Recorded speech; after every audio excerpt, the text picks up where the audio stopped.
Okay, so we are recording this.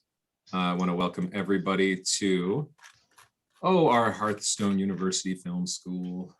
Thank the movie committee for helping pick this movie. Thank you all for coming.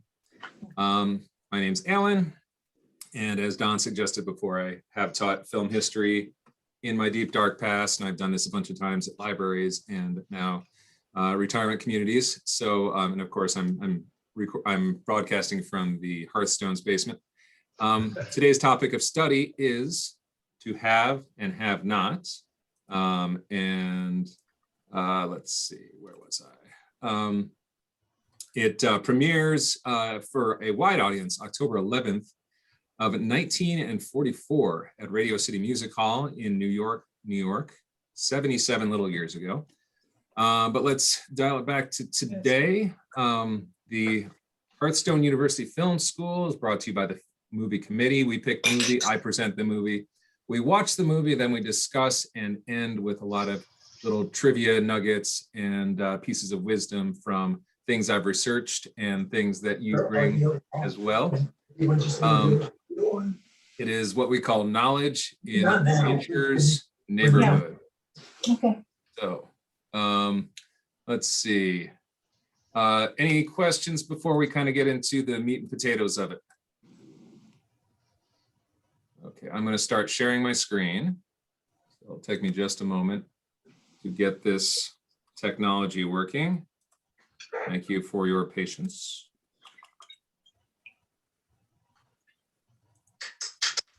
Okay, can everybody see my screen? Yes. Yeah. Okay.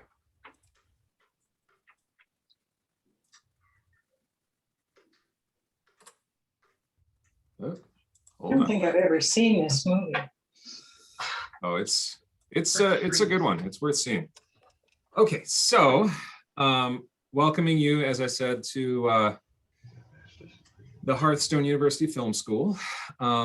Next month, June 23rd, we're actually going to get into this century, and we're going to do Happy Go Lucky, which was Hearthstone movie committee endorsement from Gary Ness, who calls it a masterclass in acting, and I can't argue with that. It is the breakout role for Sally Hawkins, who plays a cheerful London school teacher whose optimism exasperates many she is in contact with. So that's right here, June 23rd, legendary British director Mike Leigh. It's very deep, yet also lighthearted and worth seeing and very, very discussable. So let's dial it back to 1944, when you can buy a house for $8,600. Gas is 20 cents a gallon. On average, rent is $80 a month. A new car is $1,220. You can see this movie for 33 cents, but of course it's free today. Twilight Time by Les Brown and Swinging on a Star by the biggest star of the time, Bing Crosby. Top the charts, Going My Way wins him Best Picture. He is the mega star of the time. On June 6th, we have D-Day. You can see a June 7th headline there where the Allies invade Normandy. Famous firsts, we first see Sunscreen, Kidney Dialysis, the game Murder, which becomes Clue in 1949, and the assault rifle, and the 51-foot, 5-ton IBM Mark I calculator. And it is legend that there was a moth that flew into that gigantic machine, and that's where the term bug in the computer comes from. It's one of those things you read and you wonder, can that really be true? So on October 11th of 44, of course, Humphrey Bogart appears in To Have and Have Not, and Variety said, with an eye to the lucrative box office of its Casablanca, the brothers Warner turned out another epic of similar genre.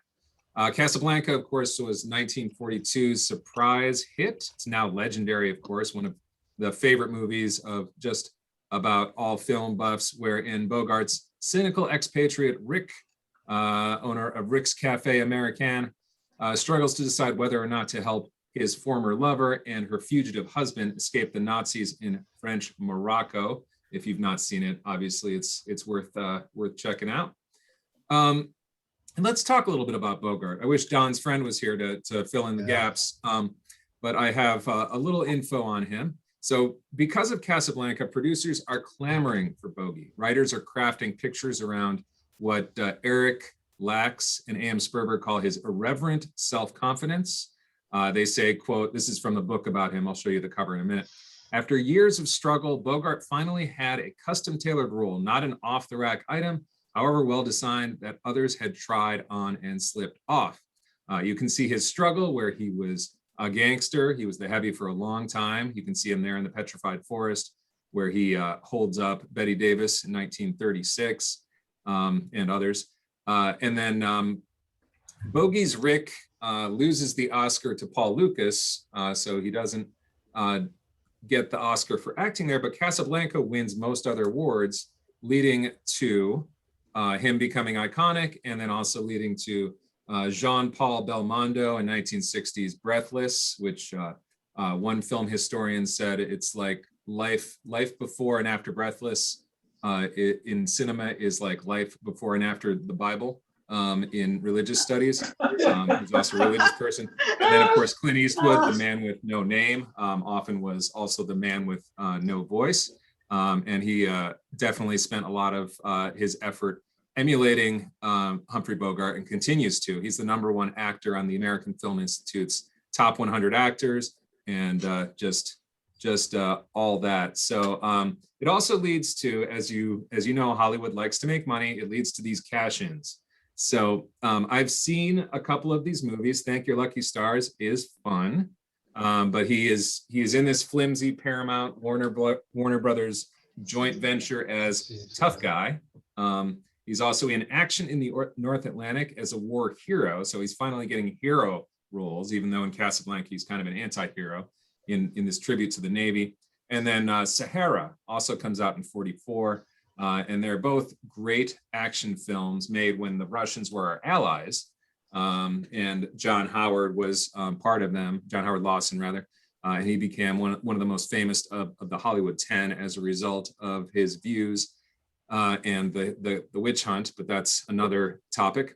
And then 1944's Passage to Marseille, which I have not seen, called by Lax and Sperber a semi-coherent failure to try Casablanca again with the usual suspects. So that brings us up to the present. Any questions thus far? Oh, I didn't realize Hemingway wrote that book. Oh yeah. It is his 6th novel. And if you have the first edition, it is worth $1,600. So hopefully you're keeping it in good shape, in a glass box or some such. But it begins in 1937 as this book by Ernest Hemingway. As Richard Schickel puts it, he's great critic of Time magazine for many years.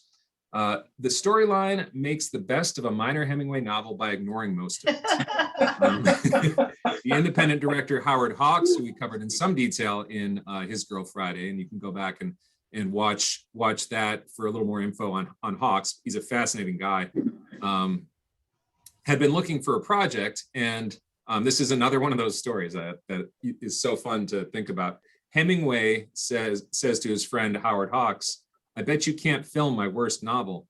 And Hawks does it by deleting most of the story, including the class references that actually justify the title, and shifting to an earlier point in the lives of the lead characters. He buys the thing off of Howard Hughes, who sells the rights to Warner Brothers. So, as I said, much of my information comes from this great book, the A.M. Sperber, Eric Lax, Humphrey Bogart book, as well as many other places you can see in the center there.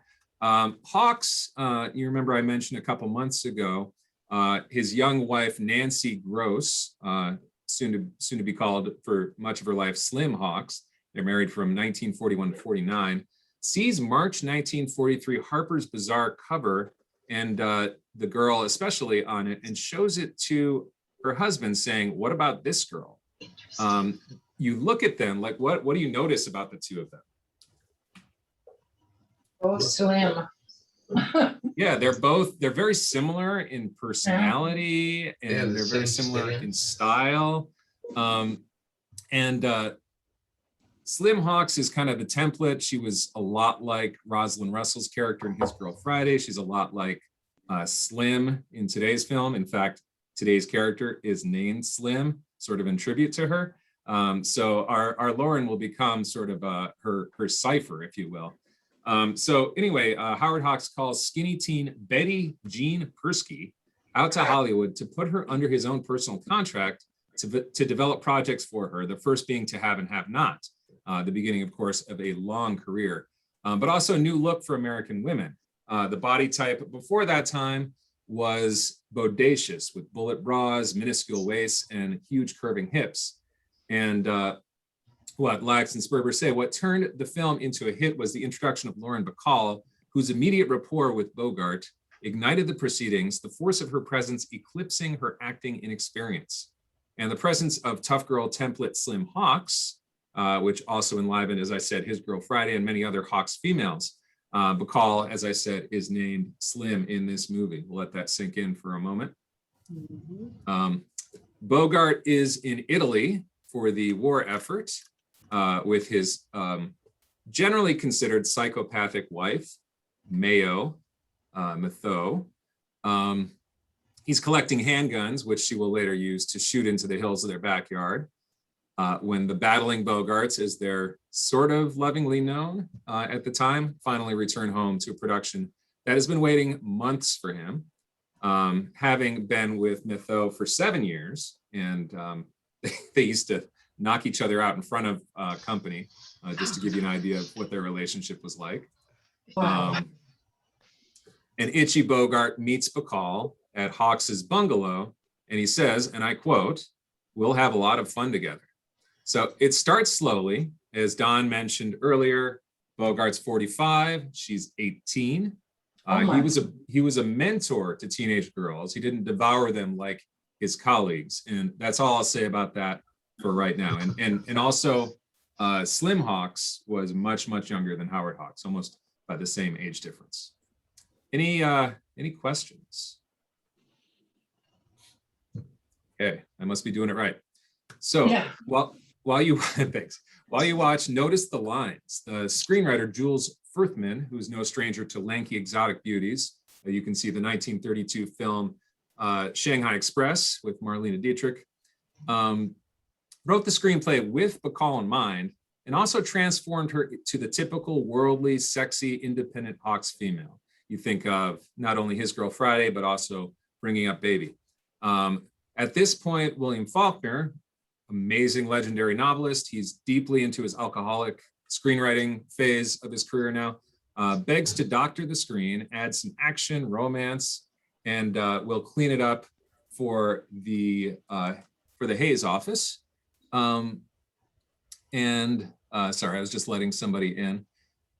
And for the government, moving the story to French Martinique, since the unflattering portrait of a Cuban dictator would cause problems, as at the time we're also friends with Cuba and Bautista. Yeah. Okay, we're almost there. So while you watch, think about this film. I just love this tagline: the only kind of woman for his kind of man. So ponder why this fan favorite is considered by some to be the most romantic film of all time, even beyond Casablanca. It's number 60 on the romances for American Film Institute. Think about Bacall, think about Bogey, and think about, there's a lot of talk about, was he just a star or did he kind of collaborate with his directors? Because Hawks definitely did much of his better work with Bogart. And was Hawks like a psychiatrist? So Time Out calls this an unassuming masterpiece, and that is most likely due to the invisible Hawks style conveying meaning. So look for that. And of course, much more to discuss in 103 minutes. And any questions before we get into the bulk of the film? I'm going to mute all of you in just a moment. Okay. Sounds like things are going well. Okay, good. So I'm going to share the screen. Bear with me for a moment. And then I've got captioning on, which is a bit better than subtitles. It shows the song lyrics, which I think are really interesting in this film. And I'm going to mute everybody, including myself, and we'll come back and talk about it. Those of you who are able to stick around in just about an hour and 43 minutes.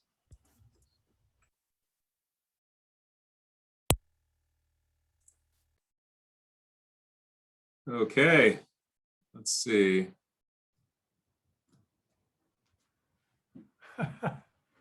Everybody still awake? Oh, yeah. All right, lovely. Well, thanks again, everybody, for coming out. I have a quick recap, and then we can start the discussion in earnest. So Bosley Crowther, the venerable critic of the New York Times, said, having once cornered Humphrey Bogart in a Casablanca cafe and beheld his tremendous potential in that sultry and colorful spot, it was logical that the Warners should have wanted to get him there again, or in some place of similar nature, where the currents would flow much the same. Well, the desire has been accomplished with surprisingly comparable effect in Howard Hawks' production for that studio, To Have and Have Not, which came to Hollywood yesterday. So it didn't receive any awards that year. Bogart won something for acting from the Golden Globes, actually. It was 10th best in 1944 as far as box office went. Since then, it's acquired a legendary status. It's the number 60 romance on the AFI list, and Time Out calls it an unassuming masterpiece, and it is a fan favorite in romance films, and of course, Bogart films. And let's kind of go around and give a gut reaction. What did everybody think? I want to know if that was Hoagie Carmichael on the piano. It was, yes. Okay, thanks. Haven't seen him lately. Yes, he's a lot of fun in the movie, isn't he? Lots of smoking. And a little bit of drinking. Yes, we get our vicarious enjoyment that way, for sure. Okay. See Bob and Mary coming back. Yeah. So, hi. We were just talking about just our kind of thumbs up or thumbs down on the movie, going around person to person. We enjoyed the smoking and drinking so far. Well, I don't think Lauren Bacall can sing. I know, I think that every time I see it, so since this is like the 12th time I've seen this movie, I looked her up and she got a tribute from Playbill as an effective deliverer of tunes. She won 2 Tony Awards for musical theater for Applause, and I forget the other one. So I think she has a really funny voice myself, and I like strange singers. Like Bob Dylan is probably one of my favorite singers. But yeah, I always find it a little bit odd when she's singing. Well, maybe she got better by the time she won a Tony for Applause. Yes. Well, this was her that was first, a lot later. Yeah, it was. This was her first movie, and it was rumored that Andy Williams was dubbed in because I guess their voices sounded kind of similar.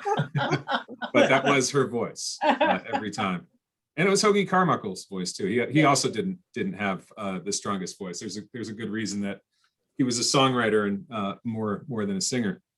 So speaking of Bacall, Eric Lack said, by the time of the whistle scene, Bogart was smitten. Dan Seymour, who played Captain Renard, said, quote, the way they did that scene, we knew things were happening. He had that sort of smile you can still see on the screen, and he kept it. This would be the first of their 4 films and 13 years of married life together. What turned the film into a hit was the introduction of Lauren Bacall, whose immediate rapport with Bogart ignited the proceedings, the force of her presence eclipsing her acting inexperience. An uncredited Cleve F. Adams, a pulp writer, adapted from one of his stories, You Know How to Whistle, Don't You, Steve? You just put your lips together and blow. It's number 34 on the top quotes list. And it's among the lines written for that, quote, lynx-eyed, long-legged mess of peaches and cream. Like, you must have caught her awfully young. She doesn't look a day over 19. So what of Bacall, or Bacall, the look? Well, she is beautiful. Yes. Sultry. Mm-hmm. And she created a new style, or inspired a new style, I should say. Because before this, it was more curvaceous women that were of the style. The nickname, actually, the look came from her nervousness. The sound mixer kept whispering to Bogart, who was her acting coach, among other things, on set. NGA, which stood for no good audio, and said, "Hope we don't hear her knees knocking." So Bogart would joke with her, and nothing worked. Finally, she decided to lower her chin, look up from the doorway, and that anybody got a match line tension comes off as self-assuredness in the female form, or her famous nickname, the look. So not just because of how she looked, but how she looked Right. at Bogart and us. Was she before or after Veronica Lake? Same time, I think. Oh, okay. Yeah, They yeah. remind me of each other. Yeah, they're very similar. I'm gonna have to look that up while we're discussing. That's a very good question. A lot of that is the hair, I think. The Mhm. Yeah. hairstyle. Veronica had sort Right. of a patch. Yes, Yes, yes, she did. And she also had that husky voice as well. Yes. Very, very similar. So one might have led to the other for sure. What was funny about Bacall's performance was it was panned and seen as gimmicky by many critics. A lot of people saw this as another Casablanca, and they didn't like specifically Lauren Bacall. But there was one who normally didn't like a lot of things, James Edgy. He said, and I quote, "Lauren Bacall has cinema personality to burn." Remember, this is her first movie. "A javelin-like vitality, a born dancer's eloquence and movement, a fierce female shrewdness, and a special sweet sourness." I like that, sweet sourness. When she was doing dialogue, she seemed very unsure of herself, but if she sort of posed and had those one-liners, she was deadly. Yeah. That, it seemed like she was just beginning to getting her acting chops. She just seemed more like a model acting than an acting model. Yes, yes, no, that's very good. She's finding her sea legs, so to speak, pun intended. And I am seeing that Veronica Lake was specifically inspired by Lauren Bacall. So, so that is, she definitely brought a lot of things along. So we can stop talking about Betty. This is really Bogart's movie. And here's Bosley Crowther again from the 1944 review, the October 12th, 1944 review from the New York Times. "Mr. Bogart is best when his nature is permitted to smolder in the gloom and his impulse to movement is restricted by a caution bred of cynical doubt. And those are his dispositions, which Mr. Hawks has chiefly worked on in this film. As the hard-boiled professional fisherman who gives his ample ingenuity to a cause, Mr. Bogart is almost as impressive as he was as Rick, the Casablanca host." So let's talk a little bit about Bogart's presence and kind of what he represents. So we're in a bar, right? And we're singing a song, and there's a crowd of people around Lauren Bacall and Hoagie Carmichael, whatever their characters' names were. What's that crowd like?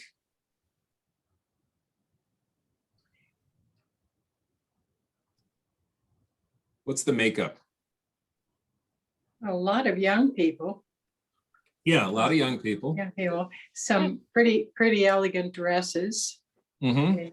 They look Slim- affluent. Slim women. Slim women, sure, sure. And a fair number of island people, locals. Yes, Yeah. yes. It's a very diverse crowd, and they don't make a big deal out of it. It's a fully integrated bar. And the song that plays after Am I Blue is Django Reinhardt's Limehouse Blues, which is significant because swing was a sign of the French resistance. Django Reinhardt would play that song as a resistance to the Vichy and to the Germans. So that song breaks out in this integrated bar. And why does he join the cause? Why does Bogart's character join the cause? What does he say? Anybody remember? It's very plain spoken. It doesn't come from lofty ideals. No, It wasn't his fight. Yeah, it's not his fight, but he joins up because he says, maybe because I like you and maybe because I don't like them. Like them. yeah. Yeah, and that's something that everyone can relate to, right? So this is a very progressive movie with Bogey sort of encapsulating or creating the heroic ideal. I could see him saying exactly the same line in Casablanca to the Claude Rains character. It fits just as well there. It's true. It's true. The movies are very similar, but Boy, and you know, this time I saw it. The parallels were just striking to me. The same kind of guy who is trying to stay out of trouble, just get along, and some would say just selfish to a fault, and at the end he does this selfless thing that makes him commit. But I'll tell you, you know, Lauren Bacall and Bogey, there was a romantic tension between the two of them that I never saw between him and Ingrid Bergman. They are two very different actresses, and they have a whole different way of their romance with him was entirely different. yeah. Well, I believe this one more. they say film what you know, and Howard Hawks, I was going to get to this in my notes in a minute. He said, I may have been in some trouble using a brand new kid like that. And well, Bogart, he just fell in love with her. Without that, I'd have had a hell of a time. So he stayed up late nights working on the screenplay because he and Slim were also writers, making their connection even closer, getting them even closer to poor Mayo Mathau's, his wife's chagrin. But yeah, I mean, the authenticity that they bring to the romance could be why this rings truer to some than Casablanca's relationship does, Right. and why people say, oh, I really like Casablanca, but for romance, nothing does it like To Have and Have Not. Yeah. So it's an interesting question. Even though they're so similar, like they really were trying to cash in, so to speak. They're both great films, and there Well, are and some at the end of the distinct movies, differences. the end of the movies, Ilsa walks away with her husband, Mhm. and Bogey has Claude Rains, and at the end of this movie, he's got it all. Yes. Yes. Yep. Back to the question though, of why he sides with them. It's not ideological with him. It's personal. Right. That's right. It's how his own standard of how you treat each other, and Mhm. that's been violated. But it's not any flag raising, shouting patriotism. Yes, absolutely. That's a really, really good point. And it makes it much easier to relate to because it's not some grand, highfalutin, jingoistic thing. It's Right. a person-to-person thing that makes it seem more natural.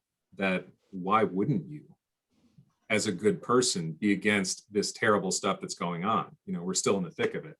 So that's a really, that's a really good point. And I think part of this film's powers is sort of the love for each other and also the love of humanity that goes into it.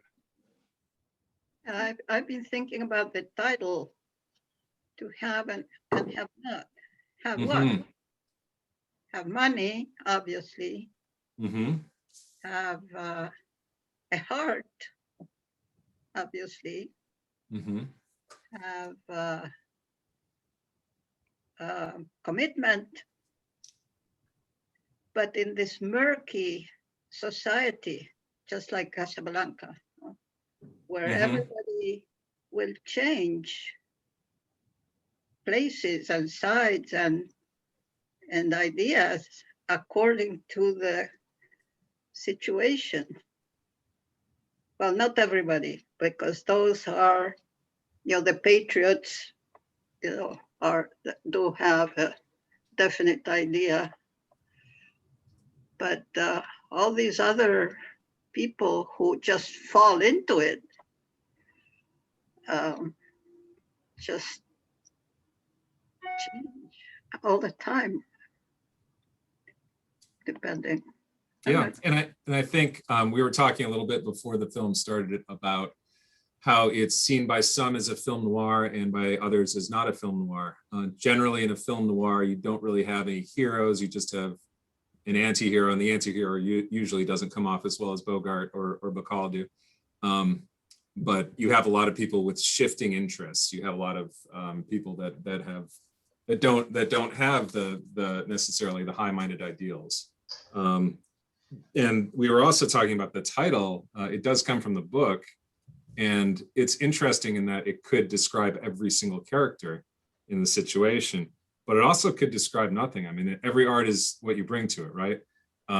Because they took out the class stuff from the book. So to have and have not doesn't really make a lot of sense too. So, I mean, you can really, it's almost like a blank slate. You can apply a lot to it. And you got to wonder why I guess they must have kept the title to bank off of the Hemingway thing. Hemingway's name. Yeah. And he did start he did do a treatment for the film. So he was involved in the writing of the film. Apparently it didn't go great. Novel writers are often not great screenwriters because it's a different skill. But Bogart analogized Howard Hawks to a good psychiatrist, is a quote.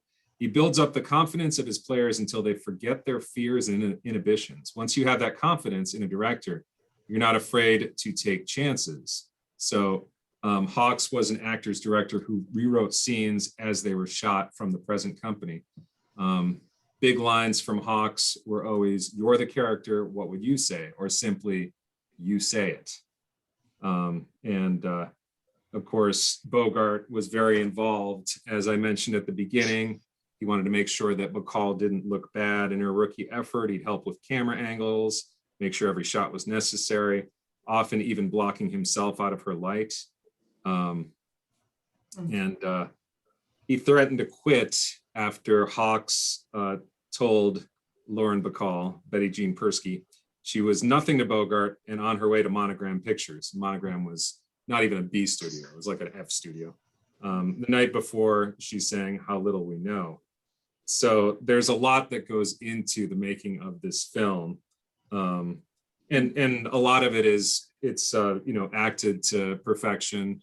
And even, you could think of Bacall's performance as appropriate to her situation, and directed really in this just beautiful invisible style that Hawks and others like Huston did. They didn't hit you over the head with it like Alfred Hitchcock or like a Billy Wilder even sometimes would get really kind of out there with his stuff.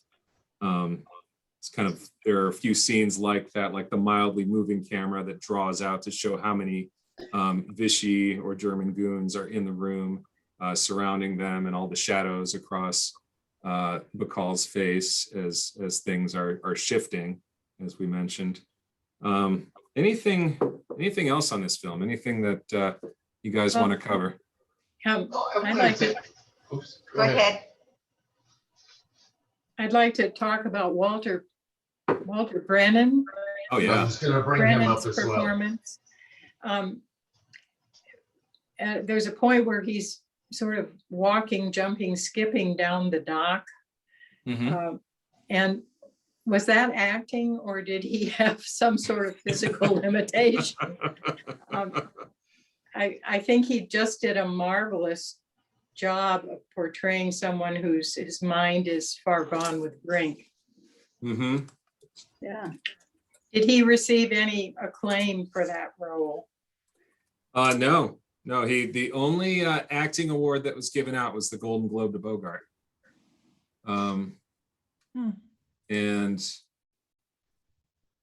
though triple Oscar winner Walter Brennan was famous for his limp, it was not real. Okay, I just found that out. okay, thank you. Because it was Yeah. very realistic. Yeah. No, he's one of those great character actors, and there's so many in classic Hollywood films that just make the film so much better. And some of the genres, like screwball comedies, for example, like you'll have one or two main actors, and then there's like 25 character actors. And you almost lose your bearing with how much charisma and how much stuff is going into the film. Like each one of these characters could carry their own film. And that's one of the things I really like about a lot of these old movies. I want to mention that when I was talking about the similarities between Casablanca and To Have and Have Not, one of the stark differences is the fact that there is this character, Eddie, and that Walter Brennan does such a masterful job with it.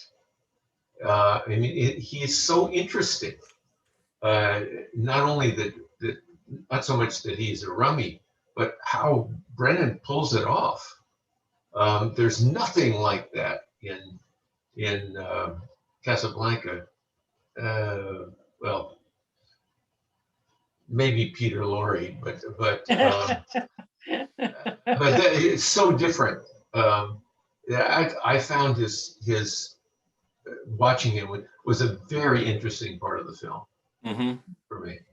Yeah, there's a lot of depth and a lot of nuance Yeah. to just this simple character portrayal. It could have been a cartoon, and in some ways it was a little bit, but that was deceptive to the things that. Playing a person who's who's a rummy and doing it well requires an enormous amount of skill on the part of the Yes. actor, Yes, very true. and he did it well. Oh, he did a great job. Alan, I one thing that I really like about both this and Casablanca, but particularly To Have and Have Not, was the impact of the music throughout this film. I mean, for one thing, it was great music. You got Laura Bacall, debuting her ability to sing at all, but to have Hoagy Carmichael, on that piano, and even the other songs. I mean, it's not a musical. It's definitely not. But the music plays an enormous, I think, role in the film. Yeah.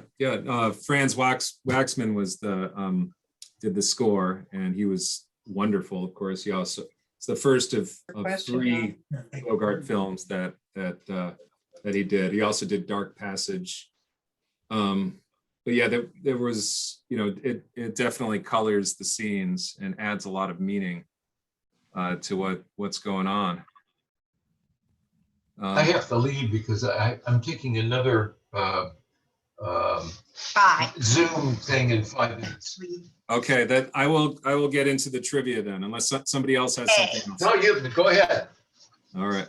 Bob, have a question? Mary, did Bob? No. He says no, he doesn't. So maybe it got answered. Okay, all right. Maybe it will get answered here in the trivia dump. So what do you do with the beloved classic? You remake it. To Have and Have Not was adapted as an hour-long radio play, October 14th, 1946, broadcast of Lux Radio Theater with Humphrey Bogart and Lauren Bacall. The second film version was called Breaking Point. It's directed by Michael Curtiz, who did Casablanca, and stars John Garfield. It is generally much more faithful to the novel, but shifted the action to Southern California and made Garfield a former PT boat captain.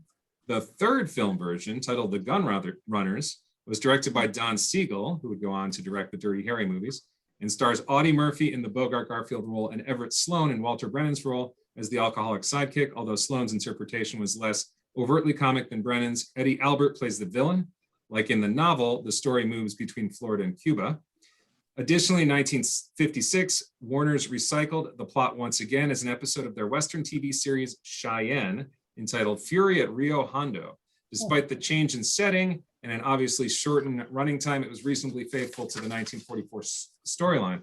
So it's the only film to date based on a novel by a Nobel Prize winning author, Ernest Hemingway, to have its screenplay co-written by another Nobel Prize winning author, William Faulkner. And so much of it is also improvised, nonetheless. At Bogey's funeral, Lauren Bacall put a whistle in his coffin.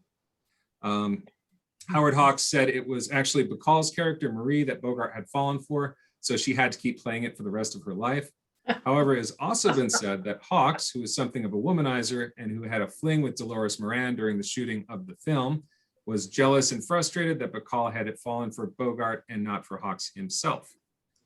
So was she supposed to co-star with Cary Grant? In 2011, Bacall told Vanity Fair, on a Saturday morning in 1942 in New York City, Bacall's mother and her aunt Rosalie had taken her to the Capitol Theater to see Casablanca. We all loved it. Bacall wrote about it, wrote in by myself rather. And Rosalie was mad about Humphrey Bogart. I thought he was good in it, but mad about him? Not at all. She thought he was sexy. I thought she was crazy. I couldn't understand Rosalie's thinking at all. That was when Betty Bacall was 18. Now at 19, Hawks had in mind casting her opposite Bogart or Cary Grant. I thought Cary Grant, terrific. Humphrey Bogart, yuck. Minds can change. So coming up next for us is going to be British master Mike Leigh's deep yet lighthearted film Happy Go Lucky, about a cheerful London school teacher whose optimism exasperates those around her. The Hearthstone Movie Committee's pick. Any final thoughts, comments, questions before we close? Bob, for your last chance. Okay. All right. Thanks so much for being here, everybody. Have a wonderful rest of your day, and we'll see you at the next one. Thank Thanks, you, Alan. Thank Bye-bye. you. Bye-bye.